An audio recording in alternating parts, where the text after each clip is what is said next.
अच्छा आपण मान भीतर पुरी समुद्र कूल जाइछन्ति पुरी समुद्र कूल जाइछन्ति आपण घर पाखे तो समुद्र नहीं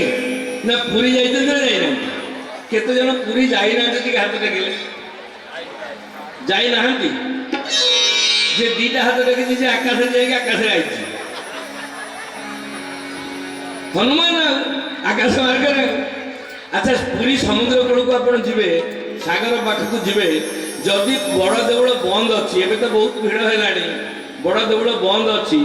आपन खबर पाइले जे पहड़ खोल 4टा बेले आपन पहुँची गले 2टा बेले आपन समुद्र कूल आड़े जीवे ना जीवे अच्छा समुद्र कूल को जब कहीं आम समुद्र प्रति आकर्षण ना जगन्नाथ महाप्रभु बापा लक्ष्मी ठाकुराणी माँ हेले समुद्र महाराज आम मामू घर अजा घर नहीं अच्छा समुद्र वक्ष को आपड़ जाई जदि गोटे फूलमाला पकई दियंती से फूलमालाटा समुद्र महाराज नहीं जीवे ना फेरीदेवे आज्ञा फेरीदेवे 500 टंकियाटे पकईले फेरीदेवे ना उदा हो अच्छा लडू पकईले फेरीदेवे रसगोला पकईले आपण मान कथार जना पड़ुची सागर वक्ष को जहाँ निक्षेप करा जाए से तत्क्षणात प्रत्यावर्तन करती ये सागर धर्म नहीं सागर वक्ष को जहाँ निक्षेप करेंगे से तत्क्षणात प्रत्यावर्तन करेंगे अच्छा आमे जार कथा आज हवा रघुनाथ रामचंद्र से किए करुणार सागर दयार सागर कृपार सागर आखि देखु तुम सागरटा भी सब फेरई दउछि से करुणार सागर को आमे कौन लडू पेड़ा देले से नेबे ना फेरेबे आमे जहाँ दउछंती से नेबे ना फेरेबे ना नेबे आय त एते भोगरा काई करछत हैं प्रभु करुणार सागर आमे जहाँ देबा से नेबे ना फेरेबे अच्छा आमे एमिति गोटे कथा डिसाइड करके पकेइबा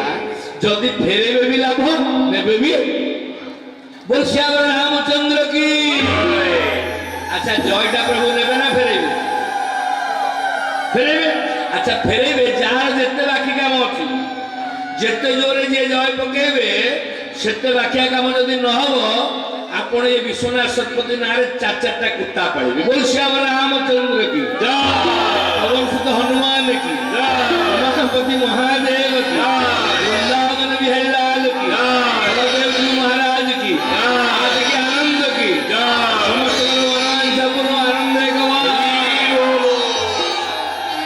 तो अंगद कहते अंगद कही जाऊ में पारा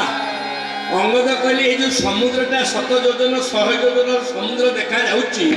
मु आकु चली जीवी जाओ बेटा किंतु चली जीवी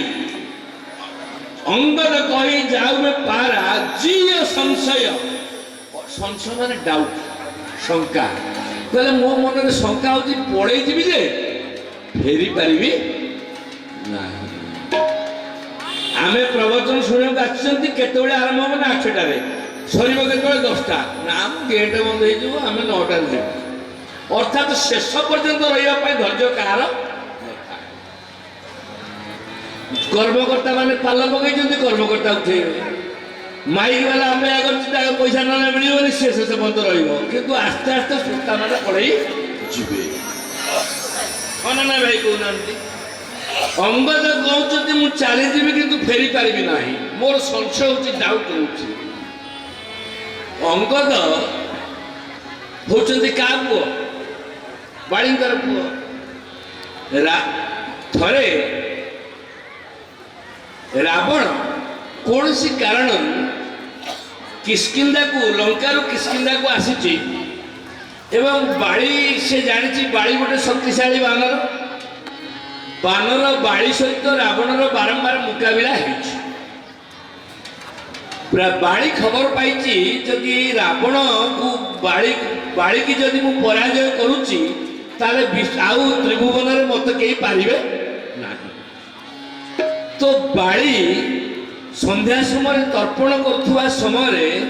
रावण जाई पछाड़ा धरि पछाड़ा धरि बाड़ी तर्पण कर रावण को धरिकी बाड़ी पाखे जाकीदेले बाड़ी त्रिसंध्या करती आकाश मार्ग जीवे प्रत्येक दिगरे चतुर्दिगरे जाकि तर्पण करके प्रत्यावर्तन करी किष्किंधा को आस पहुंचला बेलू हाथटा टेकीदेला बेलू रावण गली पड़ा बोले अरे यार कौन 10टा खंडे मुंड एत हाथ ये देखिए रे अंगद नहीं खेल रावण से बाड़ी काख तले रही अवस्था सांघातिक है बाड़ी पाखे हाथ जोड़ी रावण कहला बाबा देख मुझे लंकार राजा त्रिभुवन विजयी दशानन रावण आ मु तोर शक्ति जानिली जी जड़े जदि दी जन शक्तिशाली लोक देखाई जाती दी जन पैसा वाला लोक देखाई जाती दी जन व्यवसायी लोक देखाई जाती दी जन निशासक्त लोक देखाई जाती भितर इमिडिएट फ्रेंडशिप हो जाए बाड़ी प्रपोजल देला रावण प्रपोजल देला जहाँ मोर आउ तो राग नहीं तू मो सारे हैंडसेक कर मो सारे बंधु हो जा बाड़ी राजी हो गला किष्किंधार स्कूल कॉलेज किसी नथिला जेतोले बाड़ी सहित रावण को बंधुता है बाड़ी कहला अच्छा ठीक अच्छी मो पुओ अंगद को टिके लंकार नहीं कि तुम स्कूल में पाठ पढ़ार बंदोबस्त कर कि रावण राजी हो गला तो अंगद से दिन ठारू जाई लंकार पाठ पढ़िले रावणर सान पुओ अक्षय कुमार क्लासमेट अक्षय कुमार संगे पाठ पढ़े अक्षय कुमार और अंगद दिजन क्लासमेट अंगद टे माकड़िया प्रकृति बाड़ी पुत्र अहंकार अच्छी अभिमान अच्छी जितेबले अक्षय कुमार का हाबुड़ में पड़े अक्षय कुमार बाड़ी पुत्र अंगद ता पिठकी दी चार फिरा पकाए केतोले गालू खुदी देवे केतोले पिठकी मारिबे केतोले चुटकी टाणिबे सबले मारती अक्षय कुमार जाए कंप्लेन कला मंदोदरी माँ बापा गोटे माकड़ छुआ को नहीं आसती सी पाठ पढ़ो कौन मत डेली बांधुच मंदोदरी से रावण को कहले रावण कहले बाबा देखे मु जहाँ करी अंगद को किंतु किष्किंधा पठे पारि बापा सहित कथबार्ता कर पाठ पढ़ा को आनी ये कथा शुक्राचार्य पाख गला शुक्राचार्य दैत्य मान गुरु तेणुक सी कहले अंगद को अभिशाप देले कहले बाबा तू आंकरी घरे आंकरी अन्न खाई प्रतिपालित है आंकरी पुओ को मारुचु आज मारुचु पाठ पढ़ा परे आउ जदि केबे तू किष्किंधार लंकार पाद देचु तो मुंड फाटिक मरीजु तो छाती फाटी शुक्राचार्य अभिशाप दे तो पाठ पढ़ा समाप्त पर अंगद प्रत्यावर्तन कर किष्किंधा को आज जो बानर सैन्य मान सहित दिविद मयंद नील नल अंगद गद विकट आसी दधिमुख केहरी निषट सठ जाम बंत बल राशि एमान सहित बसिक अंगद जाऊँगी कहले मुझे चलीजी मोर डाउट हो जदि मु लंकार पाद दे दिए मत शुक्राचार्य अभिशाप अच्छी मोर छाती फाटी जीव श्याम जय ओ अंगद कहि जाऊ में पारा श्री राम जय राम जय जय राम जी असंदय छुपी रतिवारा श्री राम जय जय राम राम बंधु कह तुम स्वनायक श्री राम जय जय राम किमि पठई सब करनायक श्री राम जय जय राम जामवान कहले अंगद तुम्हें हो कैप्टेन आमर सेनापति तुम्हें आगे जावा दरकार नहीं आमर सैन्य मान भर जड़े किए जा दरकार से पर्यंत हनुमान जी महाराज चुपकिन बस जामवान देखले हनुमान चुपकिन बस जामवान को चाहिए हनुमान जी की चाहिए जामवान कहते का चुप साहती रहु बलवाना कही ऋषपति सुनु हनुमाना का चुप साधि रहु बलवाना पवन तनय बल पवन समाना बुद्धि विवेक विज्ञान निधाना कवन सो काज कठिन जग माई जो तत नाई हुई तब पाई कहीं तुम्हें कहीं चुप नहीं बसी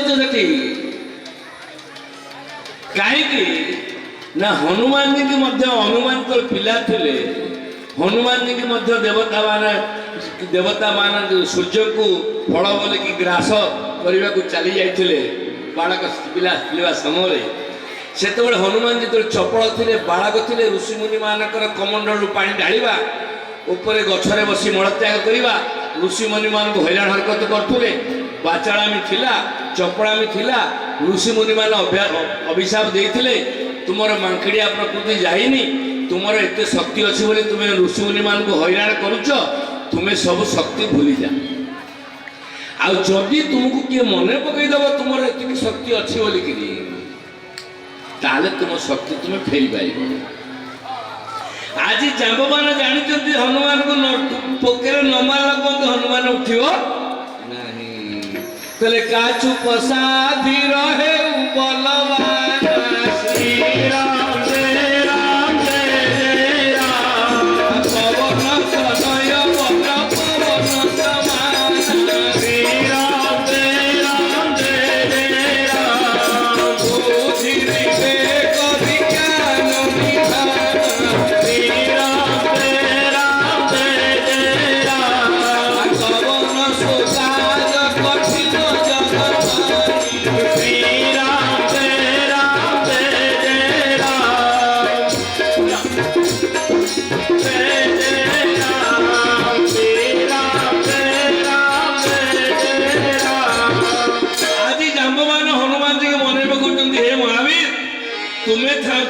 संकट कहीं आसब